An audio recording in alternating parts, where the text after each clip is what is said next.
Good morning everyone. आज आपके साथ एक ऐसी चीज़ शेयर कर रही हूँ जो कि इसको पूरा ज़रूर देखिएगा, क्योंकि ये मेरे साथ सेकंड टाइम हुआ है। और आज फेसबुक पेज पर आप एक वीडियो देखेंगे जो कि लास्ट ईयर का है और सेम प्रॉब्लम तब हुई थी और इस बार भी सेम प्रॉब्लम हुआ है। देख लीजिएगा, ये है मेरा एरिका पाम जो कि इंडोर रखा हुआ था लास्ट सितंबर अक्टूबर से। बहुत अच्छे से ग्रोथ कर रहा था, सब कुछ बहुत बढ़िया था। ये मेरे जहाँ पर रखा हुआ है रूम में, यहाँ पर विंटर्स में मॉर्निंग की धूप आती थी खिड़की में से, लेकिन जब से मार्च के बाद सूरज का डायरेक्शन चेंज हो जाता है तो धूप आनी बंद हो जाती है। और फाइनली अभी तक बहुत अच्छे से ग्रोथ कर रहा था। नई नई देखिए ये लीव्स आ रही थी इसके अंदर, हर एक ब्रांच में से नई लीव्स निकल रही थी। देखिए आप, ये देखिए नई लीव। और अचानक से ये अभी एक दिन मैंने बस बाहर ले जाकर इसको बहुत अच्छे से धोया था और धोने के बाद अंदर रख दिया था।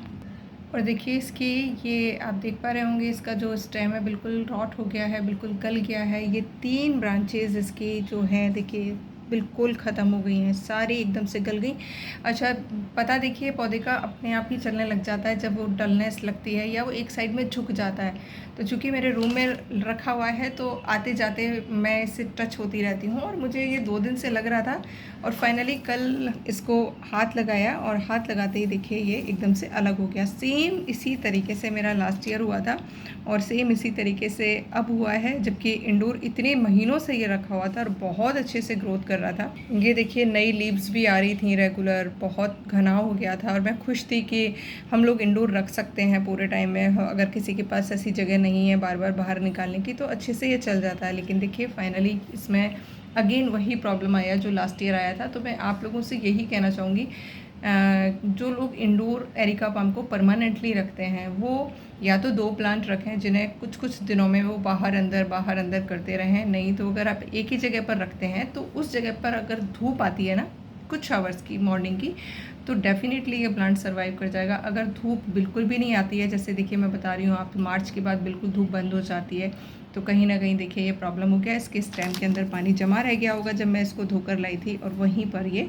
जो भी फंगस डेवलप हुआ या क्या डेवलप हुआ और ये देखिए पूरा का पूरा ख़राब हो गया। तो सबसे पहले तो मुझे वो लोग बताइएगा जिनके रूम में ही ये रखा रहता है और बहुत अच्छे से सर्वाइव करता है, वो क्या इसकी केयर करते हैं। क्योंकि देखिए मेरा ये सेकंड एक्सपीरियंस रहा है। पिछले साल भी सेम प्रॉब्लम आया था, फिर मैंने ये बाहर रख दिया था, बाहर बहुत अच्छे से चला कुछ महीने। फिर जब सर्दियों में वापस धूप आने लगी थी मैं इसे इंडोर ले आई थी और अभी सेम प्रॉब्लम फिर से हुआ है। तो आप कैसे करते हैं अगर ये इंडोर रखा रहता है, तो प्लीज़ कमेंट बॉक्स में ज़रूर बताइएगा। अब देखिए मैंने तो लास्ट ईयर भी सेम चीज़ ही की थी, अभी भी मैं वही करूँगी। ये देखिए आप, बिल्कुल आप देख पा रहे होंगे रॉट हो गया है, ख़राब हो गया है। इसको मैं यहाँ से शार्प कटर से हटा दूँगी और उसके बाद इसके अंदर डालूँगी कड़वा बायो एंजाइम यानी एलोवेरा का बायो एंजाइम। हफ्ते में 2-3 बार डाल दूँगी, जिससे कि ये जो भी फंगस अटैक हुआ है आगे ना बढ़े और सुरक्षित रहे। और पौधे को अब मुझे ये बाहर रखना पड़ेगा कुछ दिनों के लिए, जिससे कि ये सर्वाइव कर पाए और आने वाली सर्दियों में ये वापस इंडोर रखने के लिए तैयार हो जाए। क्योंकि अभी भी मैंने इसको यहीं रखा तो ये जो बचा है इस टाइम ये भी बिल्कुल ख़राब हो जाएगा और मेरे पास कुछ भी नहीं बचेगा फिर। तो देखिए ये हालत होती है इंडोर प्लांट्स की कभी कभार, क्योंकि भगवान जी ने कोई पौधा घर में अंदर रखने के लिए नहीं बनाया है, सब बाहर के लिए है। बस हाँ, अंतर इतना है, कुछ पेड़ों की छाँव में उगने के लिए हैं, कहीं डेजर्ट में उगने के लिए हैं, कहीं नदी किनारे उगने के लिए हैं, लेकिन घर के अंदर के लिए कुछ प्लांट्स नहीं चलते। लेकिन हाँ, इसी में मेरे कुछ प्लांट हैं जिसमें मनी प्लांट है, सिंगोनियम है, एक एग्लोनिमा है। ये परमानेंटली यहीं रखे रहते हैं, मैं इनको बिल्कुल भी बाहर नहीं रखती हूँ और ये बहुत अच्छे से ग्रोथ करते रहते हैं। तो इनके मैं केयर टिप के बारे में नेक्स्ट वीडियो बना दूँगी कि किस तरीके से आप एक ही जगह पर रखकर इन्हें अच्छे से ग्रो कर सकते हैं। बाकी अगर आप एरिका पाम उगा रहे हैं तो इसके लिए आप खास सावधानी रखिएगा कि इंडोर, ये टोटली इंडोर उसी जगह पर चल सकता है जहाँ पर इसको हल्की फुल्की सी धूप मिल जाए कुछ आवर्स की मॉर्निंग की, और फ्रेश एयर विंडो से हमेशा आती रहे, तो डेफ़िनेटली ये आपके वहाँ पर हमेशा रह सकता है। नहीं तो आपको कुछ कुछ दिनों में अंदर बाहर करना पड़ेगा। जैसे मैंने बताया कि मेरे इतने महीनों तक धूप आती रही थी तो पौधा बहुत अच्छे से ग्रोथ करता रहा और अभी एकदम से देखिए ये मिस्टेक ही कहूँगी, ये मेरी ही मिस्टेक है और ये देखिए पूरा पौधा ख़राब हो गया, जिसकी वजह से 3 ब्रांच चली गई और देखिए कितनी सारी लीव्स हैं जो कि एकदम से ख़राब होकर जा रही हैं। बहुत दुख हो रहा है बट कुछ कर नहीं सकती। क्योंकि अभी मेरा टारगेट है इसको बचाना। जो बाकी की 2 ब्रांचेस बची हैं, अगर ये हेल्दी रहा, सही रहा, तो वापस से इसमें शूट्स निकल आएंगे।